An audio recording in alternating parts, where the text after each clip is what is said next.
Bonjour, nous allons voir aujourd'hui comment utiliser le module Opart Fading Background. Donc dans un premier temps, on va l'installer. Donc il suffit de cliquer sur Ajouter un module, d'aller chercher l'archive zip et de faire mettre ce module en ligne. Une fois que c'est fait, vous cliquez sur le bouton Installer et votre module est installé. On va donc le configurer. Vous avez une première partie ici qui correspond au réglage du background en lui-même, et ici les différentes photos que vous pouvez rajouter à votre background. Donc la durée de l'animation, c'est le temps que va durer l'animation pour afficher une image. Durée d'affichage de l'image, comme son nom l'indique, c'est le temps que va rester l'image affichée. Durée d'animation de la description, ça c'est si vous ajoutez une description, elle va apparaître sur la droite avec un effet de slide, donc celui-là va durer 2000 millisecondes, donc soit 2 secondes. Vous pouvez inclure ou pas une grille, ça peut parfois donner un effet assez sympa sur certains backgrounds. Et la durée avant le départ, c'est un nombre de millisecondes qui va correspondre au temps avant que l'image apparaisse une fois que votre page sera chargée. Donc une fois que vous avez fait tous ces réglages, vous pouvez sauvegarder. Et si vous ne voulez pas y revenir, pour ne pas que cette partie vous dérange à chaque fois que vous allez gérer vos images, vous pouvez cliquer ici pour le masquer. Donc pour cette vidéo, je vais plutôt modifier la durée avant le départ pour éviter qu'on ait à attendre entre chaque background. Sinon pour la vidéo ça va du coup être beaucoup plus long. Donc là voilà, j'ai réglé mon background et je peux ajouter mes images. Donc l'idée ça va être de donner une ambiance à notre site, et pour ça on va utiliser des images type. Donc par exemple là on va prendre une image qui va rappeler l'ambiance de la mer, un peu vacances, etc. Je m'occupe simplement du nom et du fichier image. Pour les autres champs, j'en parlerai dans la suite de la vidéo. Donc j'ajoute mon image, donc on voit qu'elle apparaît ici. Ensuite je vais sur la page d'accueil de mon site, je rafraîchis la page, et on voit que mon image apparaît. Donc ça donne tout de suite une ambiance différente au site. Donc on peut modifier l'image pour par exemple donner une ambiance différente. Donc là j'ai pris une image de forêt. Donc voilà, je vais modifier mon image.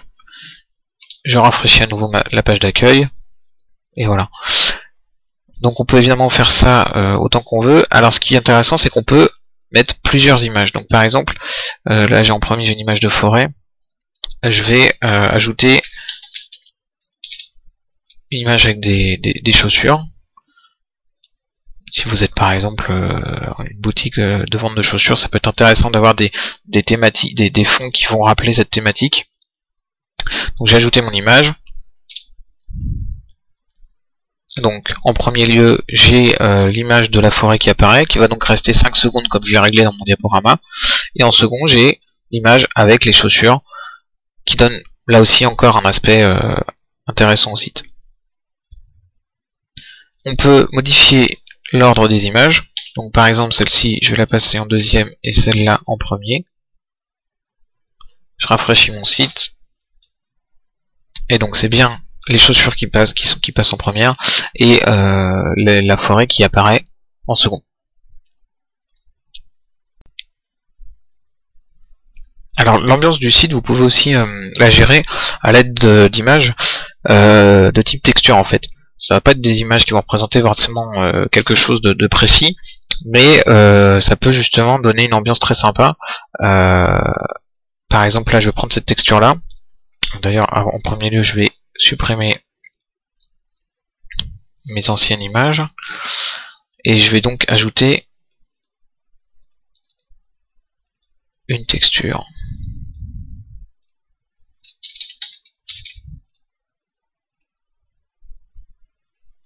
Je rafraîchis la page de mon site. Voilà. Donc ça change tout de suite l'ambiance du site, et selon l'aspect visuel de votre site, ça peut parfaitement s'adapter aux couleurs de votre site et à l'ambiance générale. Donc on peut évidemment rajouter tout type de texture, tout de suite ça change vraiment l'aspect. Ah, évidemment, j'ai ajouté, alors que je voulais modifier mon image.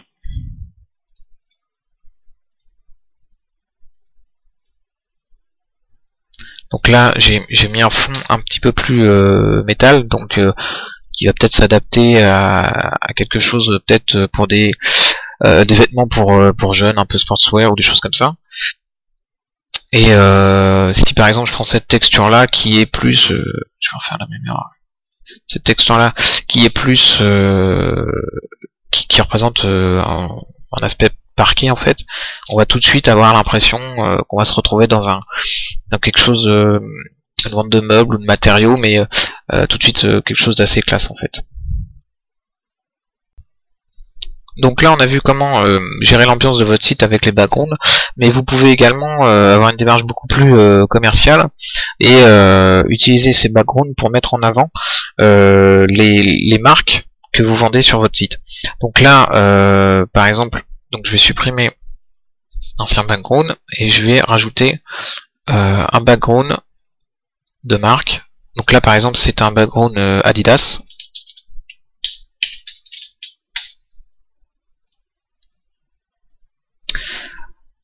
Et quand je rafraîchis ma page, évidemment, on voit le background Adidas. Là, tout de suite, on comprend que sur la boutique, on va retrouver des produits Adidas. Évidemment, si vous vendez plusieurs marques, ça peut être intéressant de les faire défiler. Donc là, par exemple, je viens de rajouter un background Lacoste et un background Red Bull. Si je rafraîchis ma page, donc j'ai évidemment Lacoste qui apparaît en premier étant donné que c'est la première photo que j'ai ajoutée. Et ensuite, je vais avoir Lacoste et Red Bull.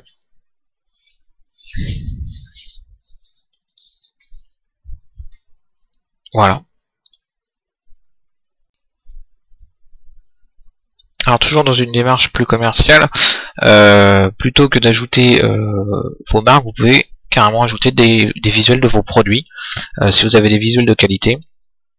Donc là encore je vais supprimer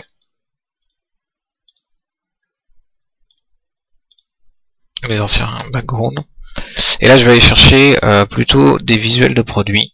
Alors la petite astuce, c'est que là, étant donné qu'on va vraiment vouloir montrer le produit en lui-même sur les côtés du site, moi j'ai retravaillé mes backgrounds de manière à laisser un espace au milieu qui correspond à la largeur de mon site en fait. Ça permet d'être sûr que nos visuels vont être bien visibles sur les côtés et pas passer derrière. Ce qui n'est pas forcément grave lorsqu'on va mettre plutôt un visuel d'ambiance ou quelque chose dans le genre, parce que justement on est vraiment dans de l'ambiance. Mais là, si vous voulez mettre en avant vos produits, il faut que votre produit soit totalement visible. Et donc là, l'intérêt c'est justement de travailler un petit peu vos backgrounds à l'avance, de manière à ce qu'il y ait un espace prédéfini pour votre site qui correspond à la largeur exacte de votre site. Donc là par exemple je vais prendre un background que j'ai préparé avec des iPhones. Une fois encore je rafraîchis la page et on voit bien les iPhones qui apparaissent. Donc là tout de suite on se rend bien compte qu'on va être dans une boutique qui va vendre ce type de produit. C'est tout de suite une évidence en fait. On peut modifier cette ambiance, enfin donner une information différente tout de suite au client. Si par exemple on met là un background que j'ai préparé pour des jeans, des Levi's en l'occurrence, si je rafraîchis ma page, une fois encore, là on se rend compte tout de suite qu'on va plus être dans le même type de boutique, qu'on va plutôt être dans de la boutique de vêtements. Voilà. Donc maintenant c'est l'occasion de vous parler des trois champs ici que j'ai laissés de côté depuis le début. Donc en fait l'idée c'est de vous permettre non seulement d'afficher donc un background comme on l'a vu depuis le début, mais aussi de lier ça à certaines de vos pages de votre site. Donc par exemple, je vais modifier mon background ici Levi's et je vais plutôt utiliser celui-ci que j'ai préparé pour des MacBooks. Donc j'ai ajouté, voilà, donc on voit bien mes produits qui apparaissent en fond d'écran. Et donc ce que je vais faire c'est que je vais créer un lien en fait.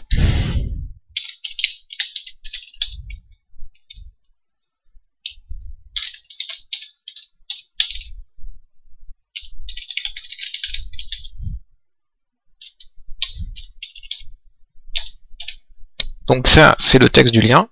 Ici, c'est la description qui va apparaître sous le lien. Et je vais aller récupérer l'adresse dont j'ai besoin. Donc je la récupère en haut là. Je la colle ici. Et j'enregistre.